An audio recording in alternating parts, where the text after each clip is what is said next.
Welcome to food awesome. இன்றைக்கி நம்ம என்ன செய்ய போகிறோன்னா, நம்ம வந்து சூப்பரான சுவையான நெத்திலி மீன் வறுவல் நம்ம செய்ய போகிறோம். இது ரொம்பவே டேஸ்ட்டாக இருக்கும். நம்ம எந்த ஒரு டிஷ்ஷோடையும் இதை சைட் டிஷ்ஷாக வச்சு சாப்பிட்டோன்னா செம்மையாக இருக்கும். நம்ம ஸ்நாக்காகவும் சாப்பிட்லாம். இப்போ வந்து இந்த வீடியோவில் நம்ம பார்க்கலாம் எப்படி செய்கிறதுன்னு. ஃபஸ்ட்டு நம்ம வந்து நெத்திலி வந்து ஒரு 10 பீஸ் நான் வந்து க்ளீன் பண்ணி வச்சுருக்கேன்.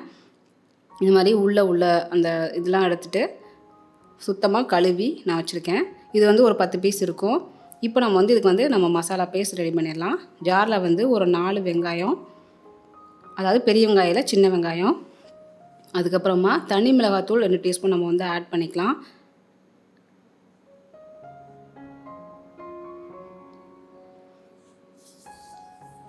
அதுக்கப்புறமா நம்ம வந்து மிளகுத்தூள் வந்து 1 டீஸ்பூன் நம்ம வந்து ஆட் பண்ணிக்கலாம். அதுக்கப்புறமா தனியாத்தூள் வந்து 1 டீஸ்பூன் நம்ம வந்து ஆட் பண்ணிக்கலாம். நீங்கள் வந்து தனி மிளகாத்தூள் 2 டீஸ்பூன் நீங்கள் சேர்த்திங்கன்னா தனியாத்தூள் 1 டீஸ்பூன் தான் நீங்கள் சேர்த்துக்கணும். அதுக்கப்புறமா தேவையான அளவு உப்பு, அதுக்கப்புறமா இஞ்சி பூண்டு பேஸ்ட்டு 1 டீஸ்பூன் நம்ம வந்து ஆட் பண்ணிக்கலாம். இல்லை உங்களுக்கு புளிப்பு சுவை வேணும்னா நீங்கள் இது கூடவே ஒரு சின்ன பீஸ் நீங்கள் புளி ஆட் பண்ணிக்கலாம். நான் வந்து புளி ஆட் பண்ணலை. அதுக்கப்புறமா மஞ்சள் தூள் ஒரு 1/2 டீஸ்பூன் நம்ம வந்து ஆட் பண்ணிக்கலாம்.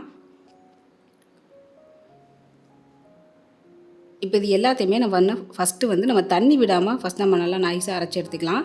தண்ணி தேவைப்பட்டால் நம்ம வந்து 2 டீஸ்பூன் நம்ம வந்து தண்ணி நம்ம ஆட் பண்ணிக்கோ. ரொம்ப தண்ணி ஆட் பண்ண வேணாம். சின்ன வெங்காயத்தில் தண்ணி இருக்கும். இப்போ வந்து அந்த அரைச்ச மசாலா பேஸ்ட்டை இதில் வந்து நம்ம வந்து அப்ளை பண்ணிடலாம்.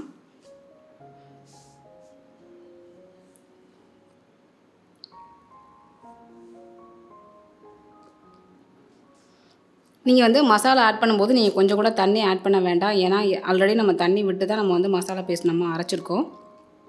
அதனால் நீங்கள் மசாலாவை மேலாப்பில் நீங்கள் வந்து தடவி வச்சுருக்கோங்க. அதே மாதிரி நீங்கள் இப்போ 1 மணிக்கு நீங்கள் சாப்பிட போகிறீங்க அப்படின்னு சொல்லிட்டிங்கன்னா நீங்கள் முன்னமே நீங்கள் அந்த மசாலாலாம் தடவி ஒரு 1.5 மணி நேரம் வந்து ஊறணும். அப்போ தான் நல்ல டேஸ்ட்டு கிடைக்கும். அந்த சின்ன வெங்காய ஃப்ளேவர் எல்லாம் இந்த மீனில் இறங்கி நல்லா அருமையான ஒரு டேஸ்ட்டு கிடைக்கும் உங்களுக்கு. இப்போ மசாலாலாம் போட்டு நல்லா நம்ம மிக்ஸ் பண்ணி வச்சிடலாம்.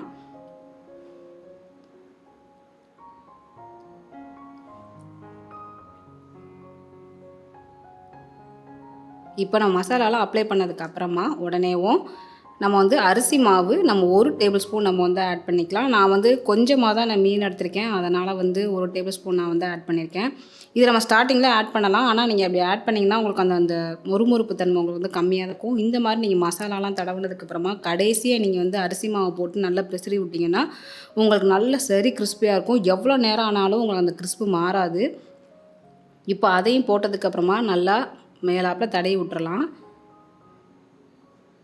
இப்போ நம்ம அந்த மசாலாலாம் தடவுனதுக்கப்புறமா மினிமம் உங்களுக்கு வந்து 1 ஹவராவது இது ஊறணும். அப்போ தான் அந்த வெங்காயத்தோட அந்த வாசனை எல்லாமே ஃப்ளேவர் எல்லாமே வந்து உங்களுக்கு வந்து ஃபிஷ்ஷில் நல்லா இறங்கியிருக்கும். நல்லா உங்களுக்கு சாப்பிடும்போது நல்லா டேஸ்ட்டாக இருக்கும் உங்களுக்கு. அதனால் நீங்கள் 1 ஹவராவது நீங்கள் ஊற வச்சுருங்க. அப்படி இல்லைனா டைம் இல்லை அப்படின்னா ஒரு 30 மினிட்ஸாக நீங்கள் வந்து ஊற வச்சிங்கன்னா தான் நல்லாயிருக்கும். அதே மாதிரி நீங்கள் மசாலாலாம் தடவினதுக்கப்புறமா நீங்கள் ஃப்ரிட்ஜில் வச்சிட்டிங்கன்னா உங்களுக்கு வந்து சீக்கிரமே வந்து டக்குன்னு உங்களுக்கு அந்த மசாலாலாம் மீனில் பிடிச்சிரும் உங்களுக்கு. அதனால் நீங்கள் ஒரு 30 மினிட்ஸ் வந்து நீங்கள் நல்லா ஊற வச்சுருங்க, டைம் இல்லாமல் இருக்கிறவங்களுக்கு.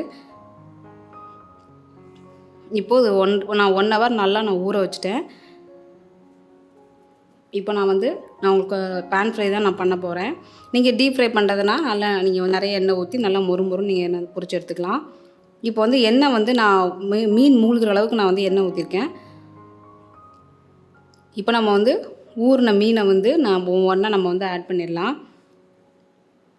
நீங்கள் இந்த அரிசி மாவு போடுறதுனால உங்களுக்கு வந்து மசாலா வந்து உங்களுக்கு வந்து உடையாது வறுக்கிறப்ப.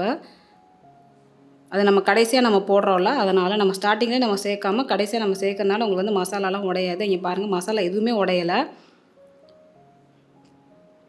நீங்கள் நெத்திலி வந்து நீங்கள் மீடியம் ஃப்ளேமில் வச்சு ஒரு 2 to 3 மினிட்ஸ் வந்து அதாவது அந்த கோல்டன் கலர் அந்த கிறிஸ்பு வர்ற வரைக்கும் நீங்கள் வந்து திருப்பி போட்டு நல்லா நீங்கள் வந்து மொறுன்னு நீங்கள் எடுத்திங்கன்னா செம்மையாக இருக்கும். நீங்கள் குழந்தைங்களுக்கு ஈவினிங் அவங்க ஸ்கூல் விட்டு வரும்போது நீங்கள் ஒரு ஸ்நாக்காக கூட நீங்கள் செஞ்சு கொடுக்கலாம். ரொம்பவே நல்லாயிருக்கும்.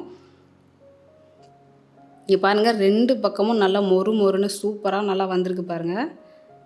இந்த மசாலாலாம் உடையாமல் மீனோட நல்லா சாந்து எப்படி வந்திருக்கு பாருங்கள். ஸோ நீங்கள் ட்ரை பண்ணி பாருங்கள். செஞ்சு பார்த்துட்டு எனக்கு கமெண்ட் பண்ணுங்கள். இந்த வீடியோ பிடிச்சிருந்ததுன்னா உங்கள் ஃப்ரெண்ட்ஸுக்கு ஷேர் பண்ணுங்கள், லைக் பண்ணுங்கள். நன்றி.